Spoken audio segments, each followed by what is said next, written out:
Hello नमस्कार साथियों, welcome to royal study. दोस्तों एसएससी एमटीएस का नेक्स्ट एनालिसिस आपके लिए लेकर आ चुके हैं। आज आपका 14 अक्टूबर है, 14 अक्टूबर 2024 और आज हम फर्स्ट शिफ्ट का जो एनालिसिस है ये इस वीडियो में बेसिकली कवर करेंगे। गाइज आपका लास्ट जो एग्जाम था ये 9 तारीख को था। इसके बाद में आपका अब 14 तारीख को यानी 14 अक्टूबर को है। इसके बीच में जितने भी दिन आपका गैप था तो ये इस दिन में किसी भी आपका एमटीएस का एग्जाम नहीं था। तो आप सभी जो पीडीएफ मांगते हैं इसके बीच की कुछ हमने कमेंट्स देखे थे टेलीग्राम पर, जो लोग कमेंट कर रहे थे कि 9 तारीख से अब तक की जो पीडीएफ है वो दे दीजिएगा। तो एग्जाम ही नहीं था तो पीडीएफ किस बात की दे दे, है ना। तो आप थोड़ा सा समझिएगा चीज़ों को। जब एग्जाम होता है तब हम अपने से खुद बनाकर आपको वीडियोस और पीडीएफ भी प्रोवाइड कर देते हैं। जब एग्जाम नहीं होता है तब कहाँ से कर पाएंगे, ये भी आप थोड़ा सा कॉमनली सोचिएगा। अब इस वीडियो में हम आपको 100% जो एक्यूरेट जो क्वेश्चंस आपके एग्जाम में पूछे गए ये आपको कवर करवाएंगे। और जो लोग बोलते हैं कि फेक है तो वो खुद अपने से बता दे कि क्या क्वेश्चंस आए थे, फिर हम उसका एनालिसिस कवर करवा देंगे, है ना। तो जो लोग कमेंट करते हैं कि फेक क्वेश्चन है उन सभी से आप भी कमेंट में कमेंट करके पूछिएगा कि सही क्वेश्चन जो है तुम बता दो क्या पूछे गए थे। तो इस वीडियो में 100% एक्यूरेट एनालिसिस हम देने वाले हैं। और गाइज जीके, अंग्रेजी, गणित और रीजनिंग यानी कि ऑल सब्जेक्ट का ये एनालिसिस आपका रहेगा जिसमें हम हर सब्जेक्ट को कवर करेंगे। तो आप सभी से रिक्वेस्ट है कि पूरा वीडियो लास्ट तक देखिएगा। अब हम जीके जीएस सबसे पहले कवर करेंगे, जीके जीएस करंट अफेयर के क्वेश्चन। पहला क्वेश्चन आपकी स्क्रीन पर आ चुका है और आप सभी से रिक्वेस्ट है कि वीडियो स्टार्ट होने से पहले ही चैनल को सब्सक्राइब अभी तक नहीं किया है तो कर लीजिएगा। चलिए पहला क्वेश्चन है हमारा, अनीता शर्मा को किस नृत्य के लिए या नृत्य शैली में उनके योगदान के लिए संगीत नाटक जो अकादमी पुरस्कार है ये दिया गया था। तो Anita Sharma was given the संगीत नाटक अकादमी अवार्ड फॉर विच डांस, किस डांस के लिए इनको मिला था, तो ये मिला था सत्रिया के लिए। सत्रिया कहाँ का है तो ये असम का है। असम का एक शास्त्रीय नृत्य है ये। लोक नृत्य कौन सा है, लोक नृत्य कौन सा है असम का जो कि काफी ज्यादा फेमस है लोक नृत्य, इसका नाम है बिहू। बिहू जो कि काफी ज्यादा चर्चित है और हर बार आपसे पूछा जाता है, माघ बिहू, भगोलिया बिहू, इस तरह से ये बिहू है। तो बिहू डांस फॉर्म कहाँ का हो जाएगा, असम का। और ये जो सत्रिया जो आपका क्लासिकल डांस है ये कहाँ का है, असम का ही ये क्लासिकल है और ये फोक डांस है। तो दोनों की चीजें आई थिंक आपको क्लियर होगी। अनीता शर्मा असम की सत्रिया जो नृत्य शैली है इसकी अग्रणी कलाकार है। पिछले 4 दशकों से नृत्य का अभ्यास और शिक्षण ये कर रही है और वह अभिनय नामक नृत्य अकादमी के संस्थापक भी है। तो अभिनय नामक जो नृत्य अकादमी है इसके संस्थापक कौन है, अनीता शर्मा। अनीता शर्मा को 2014 का संगीत नाटक अकादमी पुरस्कार मिला, किसके योगदान के लिए, किस नृत्य में उनके योगदान के लिए, तो सत्रिया में। उनके पास असमिया साहित्य में मास्टर डिग्री भी है। तो ये काफी ज्यादा इंपॉर्टेंट है। अब स्पेशली हम आपको सत्रिया नृत्य की स्पेसिफिक चीजें आपको बता दें ताकि जहां से आपके क्वेश्चंस बनते हैं वो क्लियर हो पाए। देखिए सत्रिया जो नृत्य है ये एक शास्त्रीय नृत्य रूप है जिसकी जो उत्पत्ति हुई है भारत के असम के सत्रो या वैष्णव मठों में हुई है।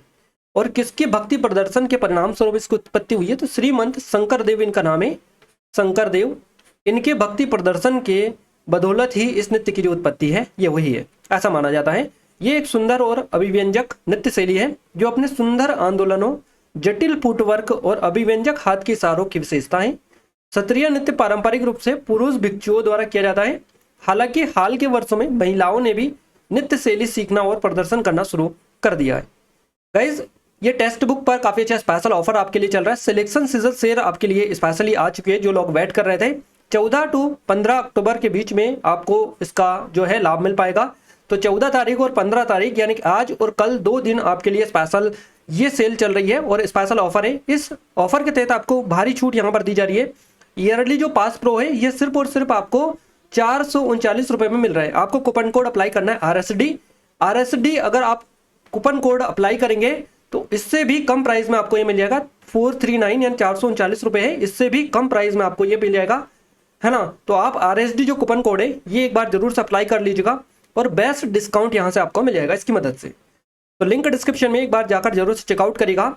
और 1 ईयर के लिए रहेगा। ऑल SSC ऑल रेलवेज की एग्जाम आपको इसमें यहाँ पर सभी एग्जाम के लिए mock test, previous year paper और बहुत कुछ मिलेगा। तो आप एक बार जरूर से डिस्क्रिप्शन में लिंक है चेकआउट कर लीजिएगा। और जिन लोगों ने अभी तक इसका वेट किया है उन लोगों के बेस्ट चांस है, जल्दी से आप परचेस कर सकते हैं क्योंकि ये अब तक यहाँ पर काफी कम प्राइस में मिल रहा है।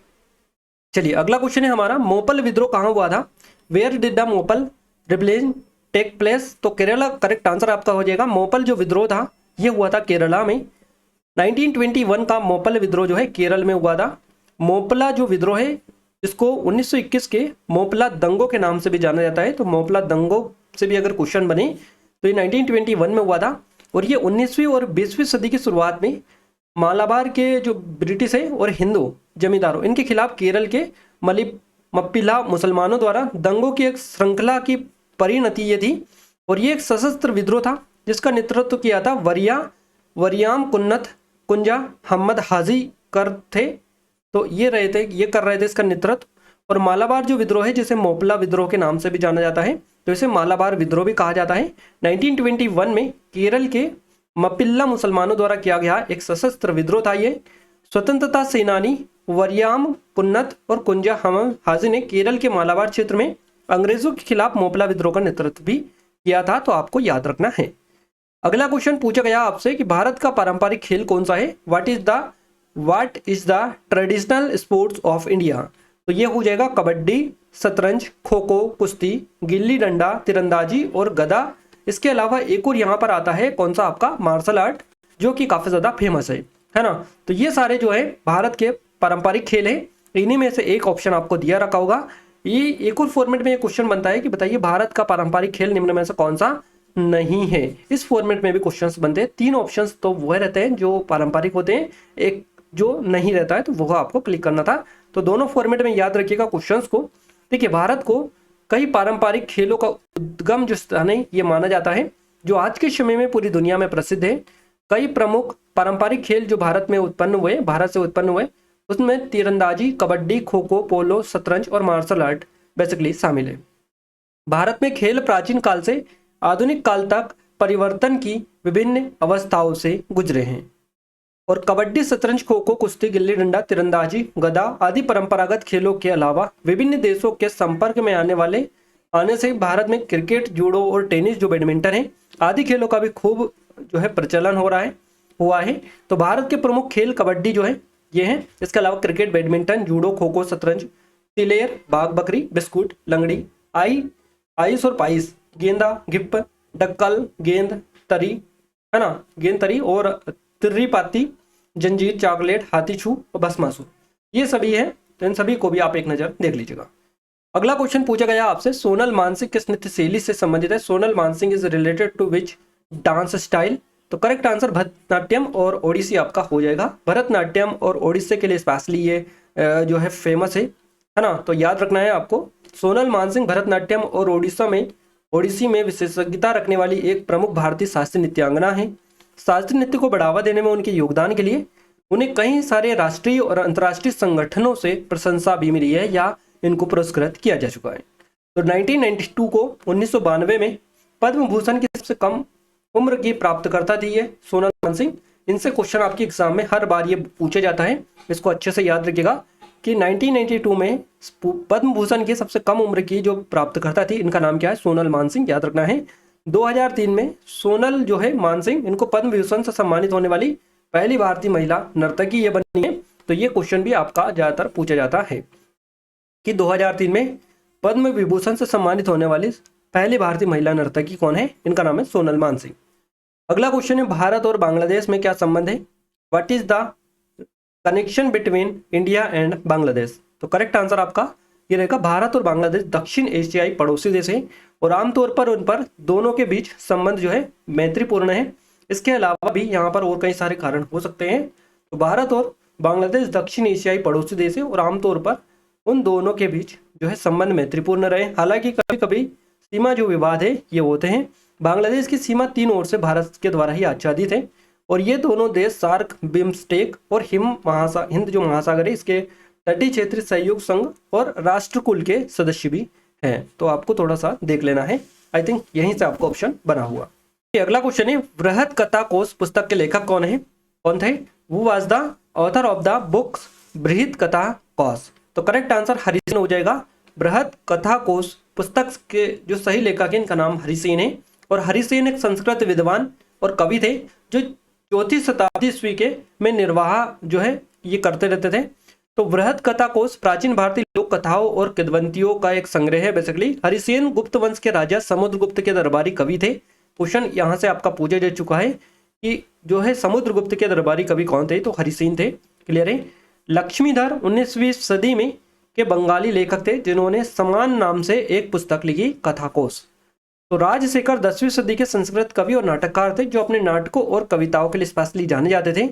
अगला क्वेश्चन है, किस रिकॉर्ड तोड़ने वाली ओलंपियन की आत्मकथा का जो शीर्षक है यह है beneath the surface my story. Clear है? तो ये माइकल फेल्प्स हो जाएगा करेक्ट आंसर आपका।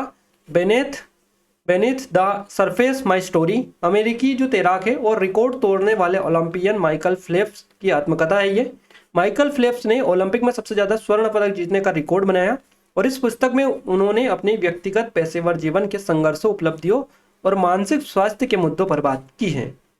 अगला क्वेश्चन है, भगवान मेला निम्नलिखित में से किस राज्य में आयोजित किया जाता है? Bhagwan Mela is held in which of the following state? तो करेक्ट आंसर गुजरात रहेगा। भगवान मेला गुजरात के जूनागढ़ जो है यहाँ पर भगवान नाथ मंदिर परिसर में इसमें आयोजित किया जाता है। मिथकों के अनुसार जब शिव पार्वती गिरनार पहाड़ियों पर यात्रा कर रहे थे उनका दिव्य वस्त्र वर्तमान मृगी कुंड के ऊपर गिर गया, जिससे यह जो स्थान है शिव भक्तों के लिए एक शुभ स्थल बन गया।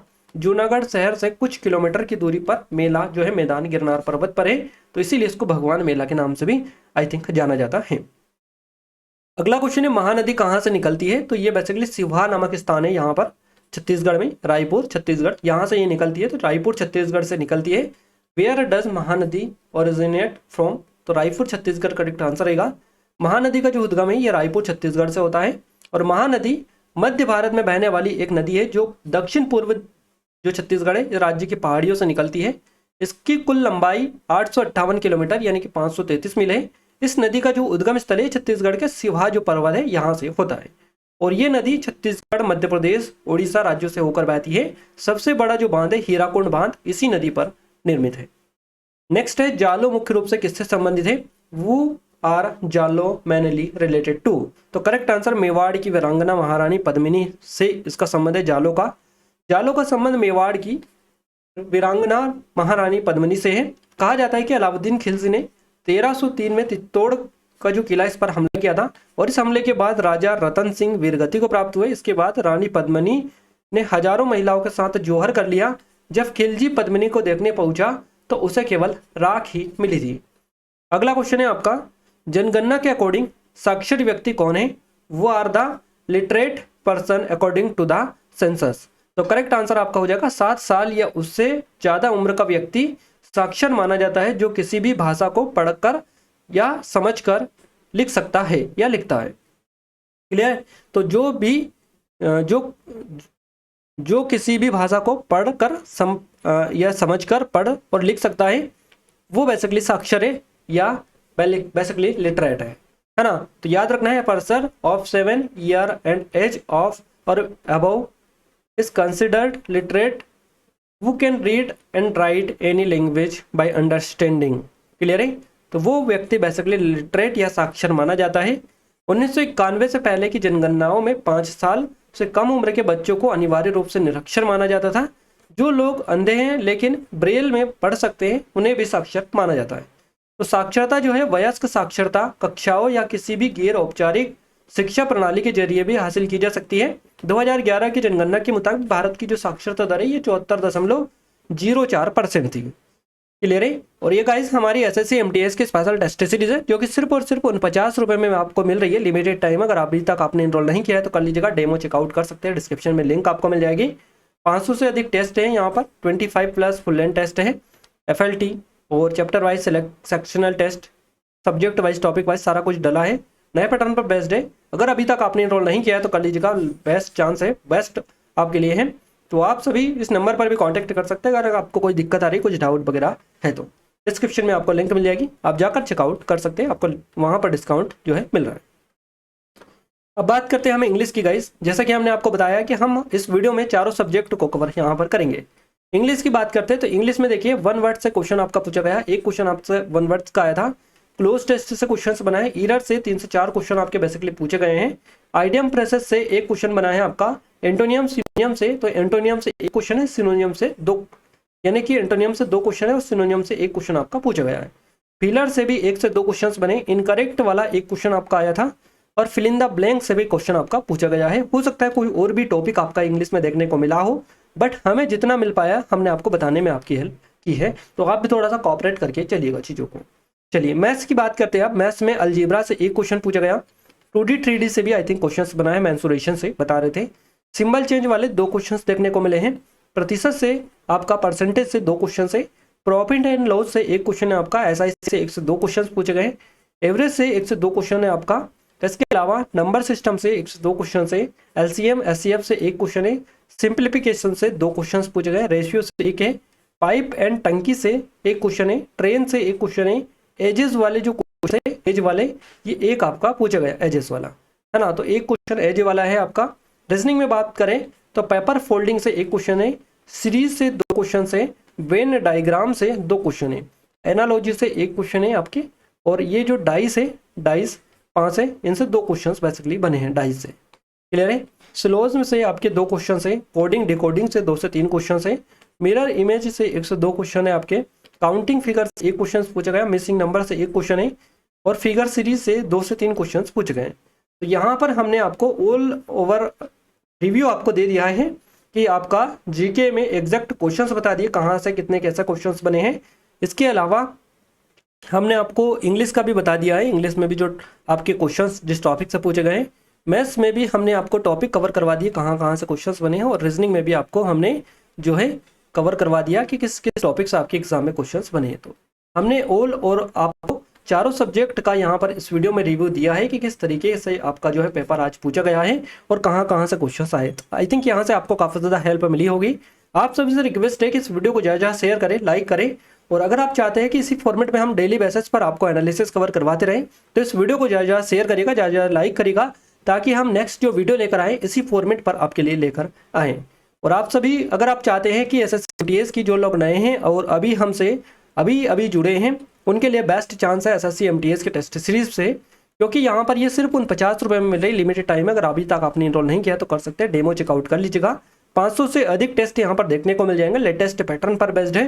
अगर आपके एग्जाम में 2-4 दिन भी अभी बचे हुए हैं, तो अभी आप यहाँ पर जो है टेस्ट जो FLT यहाँ पर डले हुए हैं उनकी मदद से काफ़ी अच्छा स्कोर कर सकते हैं और अपनी टाइमिंग को काफ़ी कम जो है इंक्रीज वहाँ पर कर सकते हैं। काफ़ी कमांड आप वहाँ पर बना सकते हैं। तो आप जरूर से FLT लगाएगा, उसके में आपको टाइमिंग जो है उस पर आपको खास जो है ध्यान देना है और उस पर आपको काफ़ी ज़्यादा बदलाव देखने को मिलेगा। तो यहाँ पर आप सभी टेस्ट सीरीज से जरूर से प्रैक्टिस करिएगा जितनी हो सके उतनी, क्योंकि टाइमिंग का विशेष करके आपको ध्यान रखना है। तो नए पैटर्न पर बेस्ड है। कोई डाउट है, कुछ क्वेरीज है, नंबर पर भी कॉन्टैक्ट कर सकते हैं। ये SSC GD की स्पेशल टेस्ट सीरीज है हमारी, जो कि लेटेस्ट पैटर्न पर बेस्ड है। तो इसकी भी लिंक डिस्क्रिप्शन में, और ये MPSI की है, इसकी भी लिंक आपको डिस्क्रिप्शन में मिल जाएगी। कोई डाउट है, कुछ क्वेरीज है, तो नंबर पर भी कॉन्टैक्ट कर सकते हैं। क्लियर है। और इस वीडियो की PDF के लिए आप क्या करना है, आपको एप्लीकेशन को और टेलीग्राम चैनल ग्रुप दोनों को ज्वाइन कर लेना है। जाकर डिस्क्रिप्शन में आपको लिंक मिल जाएगी। इससे पहले वाली जितनी भी PDF है हमने सारी एप्लीकेशन पर डलवा दी है।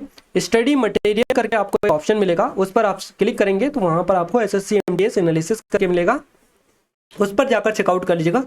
सारी PDF व्यवस्थित रूप से डली हुई है ना। तो आप सभी जाकर वहाँ से जो है उनको चेकआउट कर सकते हैं। Clear guys.